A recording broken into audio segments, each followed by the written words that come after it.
Digital skills are critical to economic transformation. They are essential in ensuring job creation and reduction of poverty. On this edition of EdTech Mondays Africa, we speak about digital skills for Africa's young people. How are we doing in equipping young people on the continent with the right digital skills to enable them fit into the global market? My name is Joy Doreen Bira. Welcome to this edition of EdTech Mondays Africa. We are speaking about digital skills for Africa, preparing young people for the future of work. And this is based off a report by the World Bank that pretty much talks about what Africa's young population is going to need as we continue to grow. It's not new knowledge that by the year 2050, 1 in 4 people born in the world is going to be African. But how are we laying the foundation for them to fit into the global job market or the future of work? And joining me to have this conversation, I'm honored to have with us Honorable Dino Ballotti, who is the Deputy Minister, Ministry of Education, Innovation, Youth, Sports, Arts and Culture in Namibia. Minu, who is the Vice Chair and Managing Director, University Design Institute at Arizona State University. Halil Dender, who is the Global Practice Manager, Education and Skills at the World Bank Group. Emmanuel Jan, who is a teacher at Accra High School here in Ghana. Josephine Boateng, who is the Programs Lead, Afro Champions Initiative. Thank you all so much for joining us for this conversation. And I'm going to kick this off with Halil. Walk us through why this report was put together and what it really hoped to achieve at the end of it all. Where are you seeing Africa's population at the moment? The youth is growing, increasing, and then at the same time, the challenge is really whether they have the adequate skills to join the labor market. That is a major challenge. The skills obviously includes not only literacy, numeracy, digital skills become part of the daily life, but also to join the labor market, they need to have the digital skills. But when they join the labor market, also whether they have the skills, digital skills, technical skills, they can become more productive, employable. At the same time, the growing sectors in Africa, the agriculture, the manufacturing, the infrastructure, tourism, healthcare, they need the technical, including the digital skills.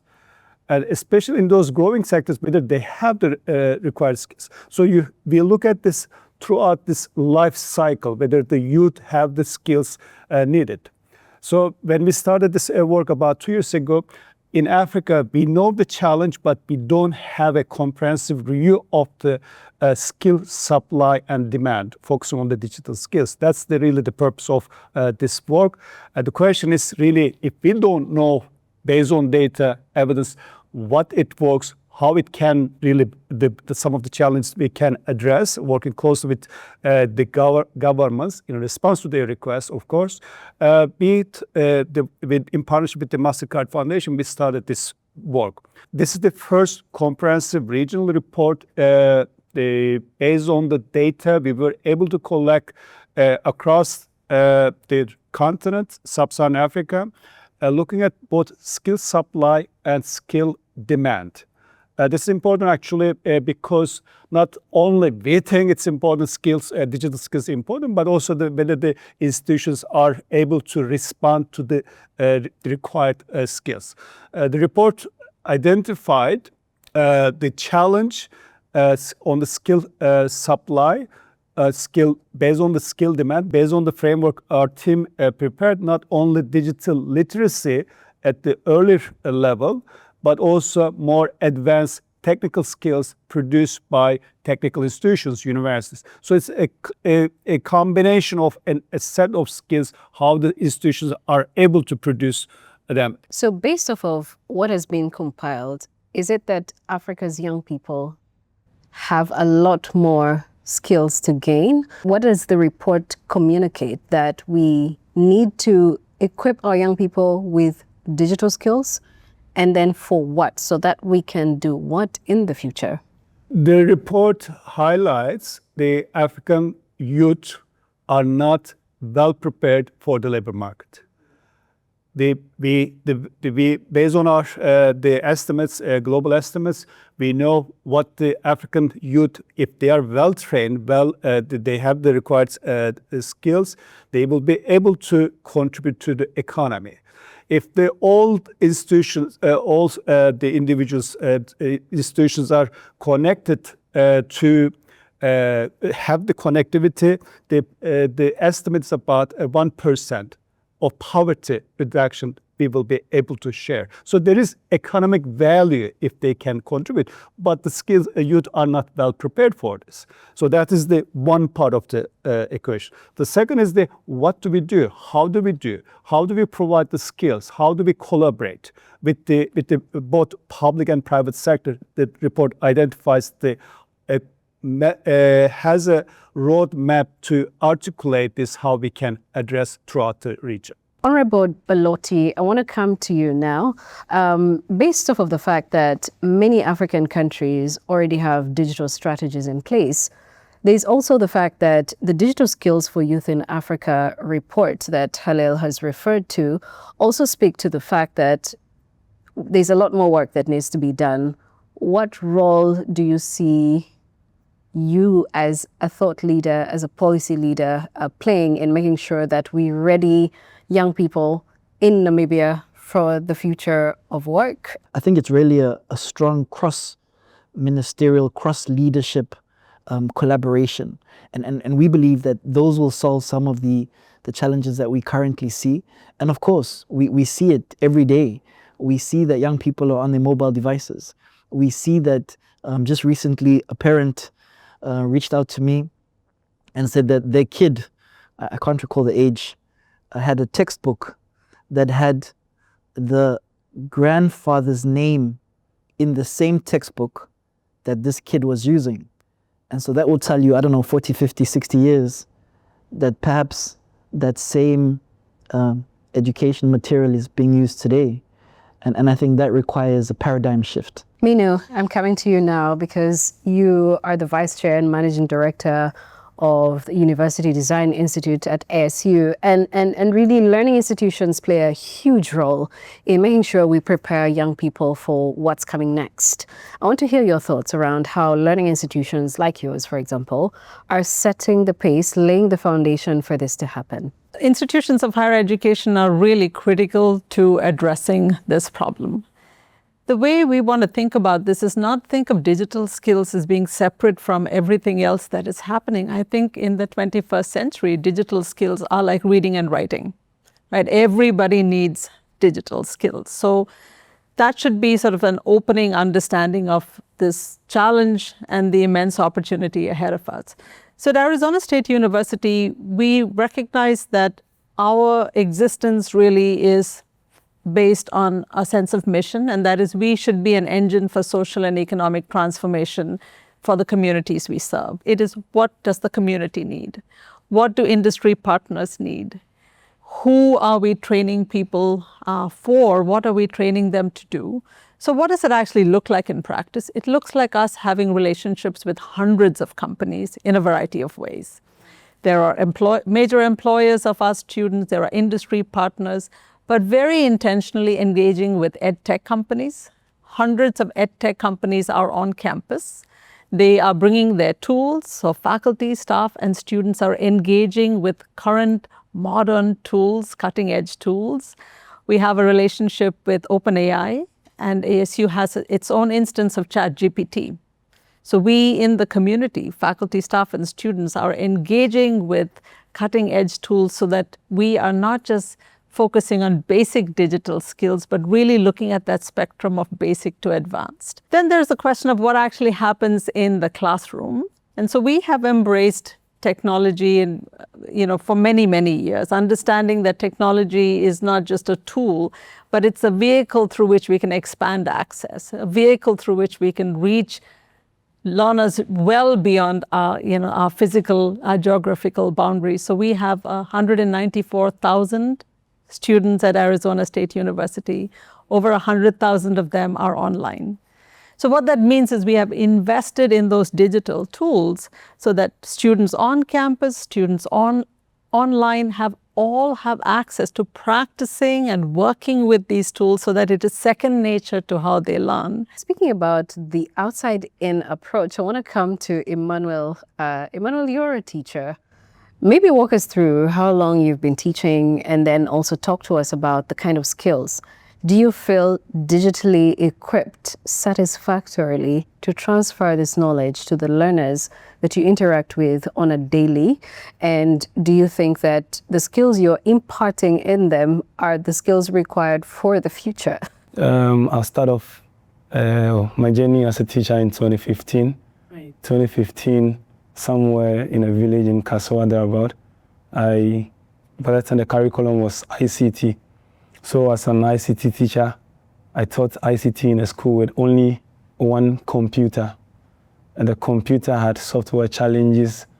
And so you can imagine teaching ICT to learners from Basic 1 throughout to the junior high school, which is Basic 9.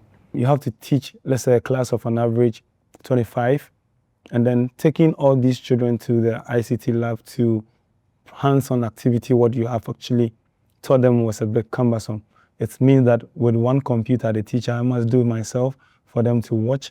And then looking at the period structure also, you realize that if I have 45 minutes, I have to first do the instruction period with them, then the hands-on, so that the further understanding is brought to book. But this is the case, the material available for the hands-on activity is only one. So you can imagine, you have to do that to one class to the other, and the other, and the other, and the other, and the other. And so gradually, the curriculum shifted. And when the curriculum shifted, we came to computing.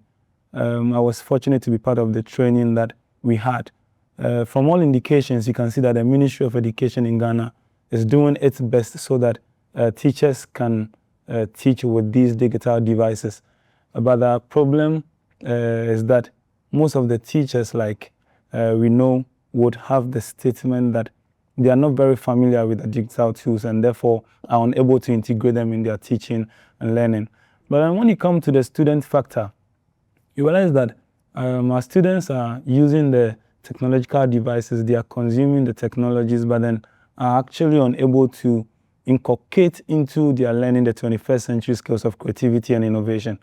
And so you go around, the students have a tablet, the student has a mobile phone, using it, but sometimes on TikTok, some are sports betting and changing the narrative of what we want to actually achieve.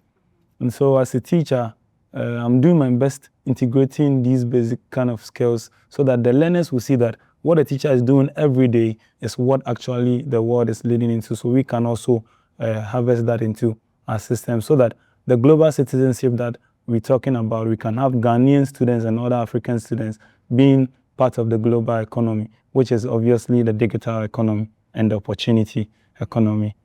Josephine, I want to come to you now because Afro Champions, you're doing quite a lot of work as well in terms of working with young people. But talk to me about inclusion, because how can we make sure that digital skills initiatives as well are being intentionally designed to close and rather than widen the existing gender and inclusion gaps that we have at the moment? I'm speaking from the angle of the Afro Champions Initiative and the work that we've been doing. We've been trying to speak to players within the higher education landscape to understand their views on how higher education can be more transformative, and inclusion is a major angle of that. When you speak to players within the space, you can take the approaches from two angles: financial digital literacy and also digital inclusion. right? So digital inclusion, looking at women across board, women who are educators, women who are students, women who are entrepreneurs. Now, how do you digitally train them to be included within the space?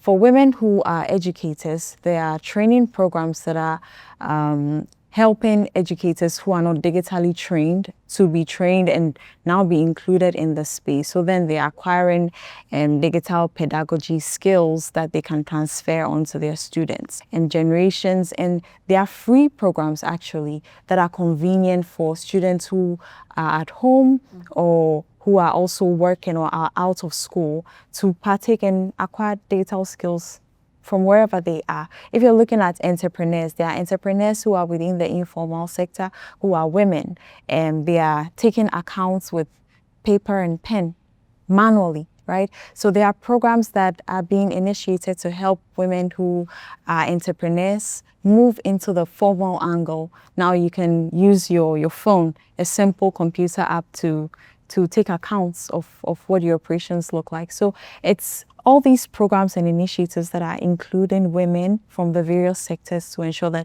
they are digitally equipped for the future ahead. Honorable, I want to come back to you now. From the work that you're doing in your ministry, are there strategies, are there policies that are informing, making sure that young people are skilled enough for the future, and that future being today, being tomorrow, and the days to come? How can we better link the digital skills training to the market demand from your perspective? I was reflecting and I was asking myself, how much are we investing in education as a country?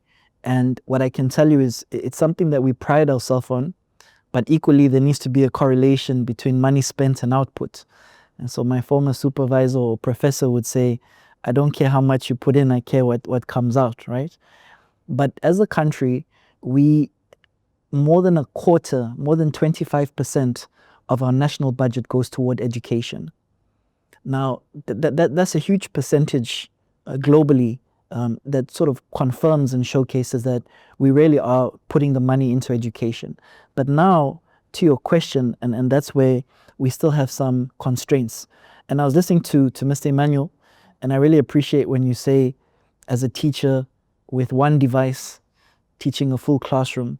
And those challenges are no different to some of the challenges we face. And we talk about ICT infrastructure being a constraint. And when you have a finite resource pool, you really need to be prioritizing and asking yourself where we're going to invest that money. And again, tertiary education will be fully subsidized by government. And for us, that's a game changer for the country. And again, we may not have all those resources, but that's not going to constrain us by empowering young people to get a quality education. And we have a bunch of really, really exciting edutech startups. But again, it's a collaboration. And so it's working with Arizona State, it's working with the World Bank, it's working with so many of these NGOs and development partners to see how we can do more for that ICT infrastructure. We have similar challenges. We have, in certain instances, classrooms with a learner-teacher ratio, and I don't say this with pride at all, of 60-1. And now you need to ask yourself how that educator can really impact 60 learners when equally we may not have those devices. And then you may not have internet connectivity.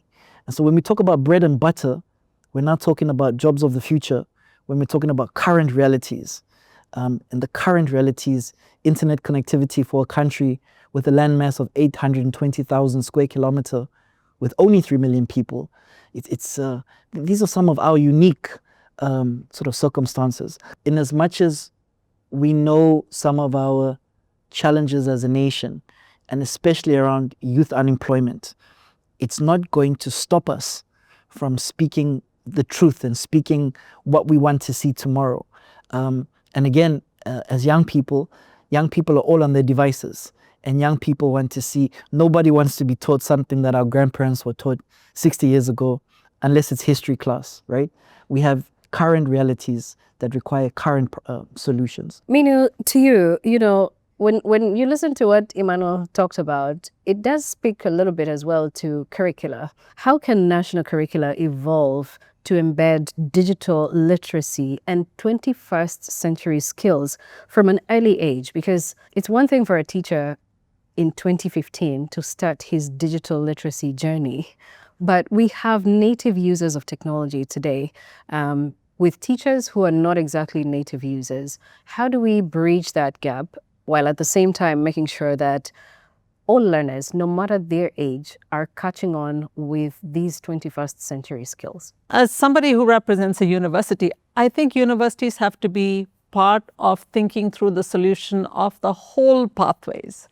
So at Arizona State University, we run a couple of our own schools in our state because of our commitment to the progressive outcomes for our students and the population of our state. We also have a digital school. And what that allows us to do is to bring content into schools within the state and actually now well beyond our state. So if there is a school that doesn't have adequate resources or teachers who are not trained, material content is ready, packaged, and able to reach those learners. So I think universities have a role in reverse engineering themselves into the primary and secondary spaces. The other really important role for tertiary education is the training of teachers. So many universities everywhere have teacher training colleges. How are we preparing our teachers? And it's not just as a one-time effort, but if there is a teacher like Mr. Emmanuel who is interested and inclined, how do we find then ways to keep bringing new resources, keep offering opportunities for upskilling? And then as the Honorable Minister said, it is true, digital literacy is for everyone. So there is another space where tertiary education can be useful, is to look beyond our role as degree granting institutions. How can we take the collective assets we have as universities and make them available to any learner anywhere? That means micro-credentials, alternative ways of packaging learning. So you could be 60 years old and decide that you want to learn something, or you could be a kindergarten student. So I think that tertiary education truly has an important role to play, but we won't be successful if you're only looking inwards at the things that we want to do. It is really lifting our heads up and looking out to say, how might we help develop the pipeline into the institution? How might we then develop what is going out of the institution? And in what ways can we be good stewards of the needs of all of the partners around us in society? Halil, the report does speak to certain recommendations, the things that need to be done, the must-haves for the African continent. Do you want to speak to that a little bit? Just talk to us about what it is that we need to get right for us to be able to sort of bring this entire youth dividend, like we are referring to it, and transition that, or to translate that into the right workforce for today. The report brings together the evidence on both policies and also on the supply side, what institutions, the education and skills system should do. So highlights the importance of this agenda. Then, as we heard, the digital literacy skills are required, essential, part of our daily life. So that is important, but also a report highlights the importance of the what's called create or advance digital skills. That is related to the tertiary education systems, whether they are able to produce the required skills. The progress has been made. I think the report highlights this, but the question is whether it's enough to transform Africa's the whole digital transformation to take advantage of the digital technologies. That is also, the report highlights, especially in certain areas, where the skills youth today or tomorrow to take advantage of the potential growth sectors. You need to have skills. We just heard in teaching, how to train teachers. They need to have the skills. In the healthcare, in agriculture, agribusiness, the manufacturing, electricity, the bank. Right now we have been trying to help across the continent to provide the electricity, for example. But even in those sectors, whether there is adequate engineers, the technicians, and with the skills needed, the systems are producing about 70,000 advanced skilled in digital skills. That will take, but Africa needs about 3 million. That's the estimate. That will take about 40 years with the current capacity. Obviously, public systems are, as we heard, they will not be able to produce the skill needed for the current the labor force. Then how long it's going to take to take advantage of this? At the same time, one of what we heard, this whole AI, digital technology revolution is going on as we speak. So how whether Africa will be able to take advantage of those? So there is a huge, I think, yes, the progress has been made, but it's not sufficient. But there is also growth is happening as we speak. One of the recommendations also on the primary, secondary education pipeline, you need to have the pipeline to bring. That's obviously, but as we heard, I mean, this is the example from Ghana. You have one computer in one high school. Maybe the numbers are different now, but we have seen across the continent, many schools do not even have the computer or trained teachers. You have challenge already there. So how do you strengthen your pipeline coming in with some digital skills when they enter the tertiary education, where they need to have more advanced the technical and digital skills. The report highlights all this on the supply side, on the demand side, how we can strengthen the both basic secondary education, but also tertiary education system, working closely with the private sector. Josephine, you are pretty much a private sector player, and this is your playing field as well.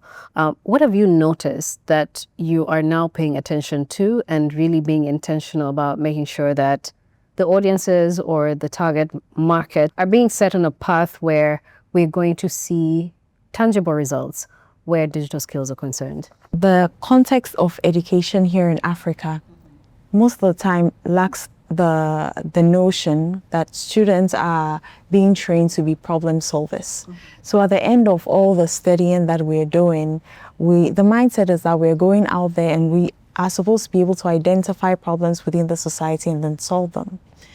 You'd go to a typical public university, and I'm going to use myself as an example. I went to University of Ghana Business School. I entered and my class had about 700 students. So I sit in maybe an accounting class and I'm probably sitting at the corner somewhere up there. I don't really hear what is being said. I don't really see what's on the board. When it's time for exam, you read your slides, write the exam. So it's more like you're learning to pass exams.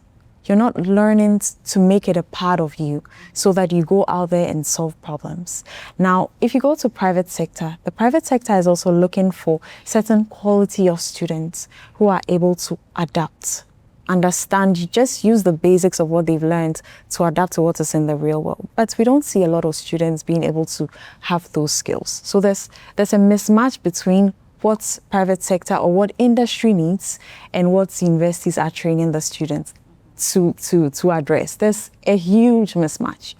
I think how we can turn this around is universities or higher education institutions now being able to collaborate with private sector to design curriculums that meet the needs that they want, right? So skills that are relevant to industry. You'd go to business school now, a lot of students are studying banking and finance. I'm being honest with you. Look around Ghana, all the banks are filled. They have the workers they need already. How do we now channel new business ventures that require skilled workers and then begin to train students within those courses to meet the needs of those sectors? There's a need for collaboration between industry and then academia, and a lot of the time that is lacking. How do you bring in lecturers from industry to now teach the students? Students now have experiential learning, practical understanding of what is happening. If you're teaching finance in class, it's beyond coming to show something on the slide, making some notes. How are you helping students to actually have access to the platforms, Sage, Tally, QuickBooks? How are they learning the actual skills that are relevant for the markets, right? In some African countries, they are now exploring chances of having students do some part of their education in school and go to industry to do a part of their education to complete the degree. So you do 2 years in school, you go to maybe an engineering firm and do 2 years there. By the time you come out, you are a typical global talent that every company will want to employ. So it's more of a collaboration between academia and industry and co-creation to solve the problems of Africa. Emmanuel, from a teaching perspective, what kind of training do you think is right for teachers today? Move away from the days when we were being taught how to use Microsoft Word, Excel, Access, and whatnot, PowerPoint. We've now gone a notch higher. It's now, if you do not have the basic AI skills, you're probably being left behind. But from your perspective as a teacher, what do you want the government, for example, in Ghana, to do so that you're able to feel equipped, or your fellow teachers are able to feel equipped across the board? We used a particular curriculum for a long time. Then in 2016 forward, our curriculum changed in the quest that we want to meet what the global economy is also doing. And, digital skills and literacy is a full package. When I say a full package, it's a comprehensive one. But it's not just about the fact that we have brought the curriculum that we want our learners to learn about 21st century skills and so forth and so on. We are looking at full integration of the curriculum. The curriculum design is top-notch, but its implementation and integration into the teaching and learning space is what we're looking at. You cannot tell me as a teacher to go to class to teach 21st century skills, preparing learners for the future of work, which is digital. When I go to class and the classroom setting is that poor and I'm unable to even use a projector in the classroom, no multi-sockets or whatsoever in the classroom, with the assumption and the notion that the learner is not supposed to bring a mobile device to school. That's a bit of a conflict we're having now. In Ghana, learners are not supposed to go to school with mobile phones. The quest that they will misuse and misbehave with the mobile phone. That's not much of a problem. But since we are integrating the 21st century skills in the new curriculum, why not we come with a full package where our classrooms are set, fully furnished, so that we can accommodate that? And then when we fully integrate the curriculum, what I'm seeing is that we are going to shift into a new normal. And by shifting into the new normal, the teacher has nothing to say or to do but to learn the skill needed to move into the new normal. If not, you are going to be structurally unemployed. Your skills will be mismatched and you will not be able to meet the needs of the students, because we are now going at par with the rest of the world. And so our curriculum has been designed so we can be able to teach these young learners digital skills, but our infrastructure is not adequate enough to help the situation. We still have areas in Ghana where you must run to climb mountains before you can catch up with the internet, right? So imagine such a school integrating digital skills in there. It's a bit cumbersome to achieve the goal of the curriculum. Minu, I want to hear your thoughts around how exactly we can support and incentivize educators and institutions as well to adopt first or digital first pedagogies within a resource-constrained industry that Emmanuel is speaking to, because it's not new. But then again, we live on a continent where everything is as is, but the rest of the world is really moving at a very fast pace. How do we catch up without necessarily feeling like there's such an inequality gap that we might take more than 40 years that Halil talked about to even catch up with? That is the question of the moment in some ways, right? And I can't believe that the answer is it's going to take 40 years to catch up. I think humans are innovative and creative enough that we have to find solutions.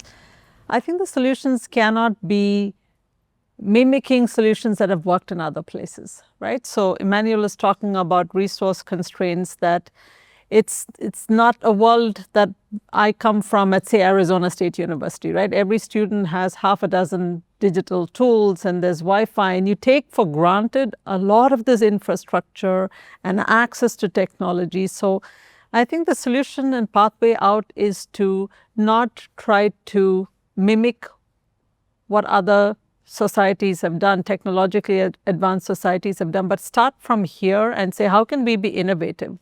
Maybe the solution is mobile first, with whatever the challenges are of using. Maybe we don't need all of the technology that everybody else has. You know, I was in a session at an event recently where somebody stood up and asked the question about, you know, we talk about all of this divide and young people not being digitally literate, but the person asking the question made the point that everybody that has mobile phones, young people, are on TikTok and all kinds of social media. So they are digitally engaging. So why don't we try to meet people where they're already digitally engaging and not see this as a situation where if we don't teach, they won't learn. Let's meet them where they are, with the tools that they have, with the technologies that they have. And I think that is the opportunity for Africa and many other countries that have these larger infrastructure constraints, is not by looking to advanced societies for how they solve the problem, but it has to be looking to innovate here. And AI, I think, has a real opportunity for us to leapfrog in some ways. The historical issues of, do we have the content to share? Well, if you get on ChatGPT, you can get all kinds of content. I'm not suggesting it's complete or entirely accurate, but a lot of what we thought are constraints slowly are going away. So how might we have an Africa first approach to addressing this issue? I think it's entirely possible, but we have to look at innovations that are local and really invite, I think, our learners, right? Starting in schools. Why don't we invite our students? So let's flip this from making this a teaching problem to making this a learning problem. How can we, as young people, teachers, university professors, how can we learn differently to come up with new solutions? As we bring the conversation to a close, maybe the question to all of us here is, how do we ensure lifelong learning and reskilling opportunities for all are prioritized? I'm going to take it from the lenses of students in rural areas. You know, a lot of the time, they are the ones that suffer, you know, the most. And I'm very happy about the crave around EdTech and EdTech solutions here in Ghana and how well they're doing. I think it'll be good for development partners, private sector, the governments to focus on helping EdTech solution generators to reach the rural communities. You go to a rural community here in Ghana, there's no electricity, there's no internet. Even if you send an EdTech solution there, how do they use it, right? Now there's the crave around solar-powered tablets. How do they procure that? How do they get those there? It all comes about through partnerships. And so I think partnerships is something that should be encouraged. Private sector, public sector, the governments, academia. Partnerships for rural development. Emmanuel? I will link lifelong learning to foundational learning. So basically, there's an adage which goes this: what you continuously do is what gives you success. And so in a digital world where we are looking at digital literacy and skills, let's foundation the basis for our children at the basic level throughout to the primary school, to the secondary school, and then we advance it by climaxing it at the university level, the tertiary level. That way, we can have a lifelong learning process. Summarized very well. Actually, this is quite related to how we approach to education and skills development. But 1 out of 10 school-age children, they can read one sentence they understand. So there is what we call this learning poverty. There is a huge challenge still in even at the foundation learning level. So the bank prioritized as part of our strategy, really focus on early years and foundation learning, building the skills. That's where also digital literacy, digital skills need to start. But obviously we heard the challenges are huge, including the infrastructure, the connectivity, the availability of some of the devices, the content, teacher training. So the report recognizes, summarize all of them, that what it can be done, identify some of the directions. Then building on what we call this as in secondary, tertiary level, the whole job relevant skills, including the digital skills, needs to be a part of the core curriculum. When you study business administration, it's part of it should be so that when you join the labor market, you know you can use the digital skills as part of your work. Not just what we call this more advanced digital skills needed to create, but just to join the labor force with the skills needed part of your work. So that is part of the tertiary education, the secondary education curriculum. That's where some of the challenges come, and whether they are able to produce the job relevant skills for the labor market, including the digital skills. They are able to use those skills. Once you have those skills, you will be able to look at this. I think the way we approach, let's start early, continue to provide the skill development programs until, even when they join.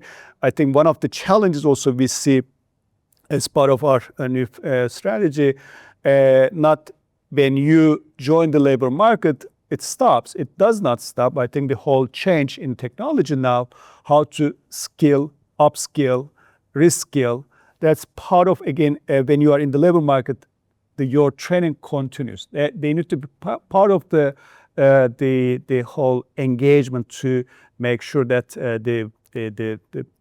those who are in the labor market are trained, continue to be trained. So it's kind of the life cycle approach we look at the education and skilling. I think as we're talking about digital literacy, we're not talking about just a technology problem, right? This is a systems change issue. So one area that I think could be focused on is who are the key players and how integrated are they in the vision, in the investment, and in the commitment to actual outcomes, which means government. What policies and investment is government making? Who are funders? Are they all aligned? Where are the educational institutions? And then to Josephine's point, where are industry partners, big and small, in the conversation, so that there's some sense at a country level or a regional level about where is everybody going and how are these investments and policies actually moving in the same direction, so that there isn't confusion, chaos, and waste of resources, which are precious. I think we should not think of digital skills as something to be bolted on to the existing educational system. We really are at a moment where we're saying the existing educational system, not just here, but it doesn't really work for anybody anywhere, right? So how can we reimagine, redesign, and rebuild education itself to meet the needs of our young people, to meet the needs of our societies, and so that integrating digital literacy and technology becomes a means to an end? It is not seen as, that's not the problem we are trying to solve for. Digital literacy should not be the problem we are trying to solve for. We're trying to solve for future-ready individuals, future-ready societies, and technology, digital literacy are just means to the end. So I think if we can think about it as a systemic problem with the integration of key players and really redefine the problem that we're trying to solve, I think we have a shot. Honorable Ballotti, we're giving you the last word on ensuring lifelong learning and reskilling opportunities are intentionally being planned, being imparted right from the policy level down to the implementation level. I think in our context, and most likely in African context, how are we using these AI tools to assist commercial farmers to have better yields? How are we assisting SMEs to use digital marketing to extract new markets and to penetrate their product or service into Ghana or into Namibia or wherever it may be? And I think that's the crux. Smart partnership. Academia have a huge part to play, but then going forward, Arizona State work with University of Namibia and see we can actually custom make some AI tools that will support your national development plans and what you're trying to achieve as a country.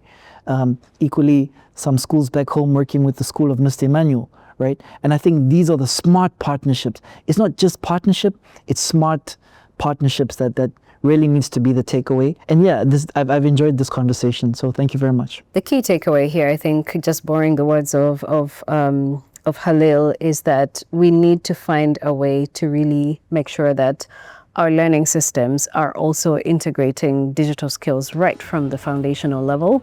And just to what Minu said, digital literacy is not just a technology issue, it's a systems issue. And if we can fix that, then I think that would be great. Emmanuel, from looking at the foundational primary school level all the way to the tertiary level, and being able to prioritize that from that end. And then to Josephine, speaking about the learners in rural communities, the out-of-school learners as well.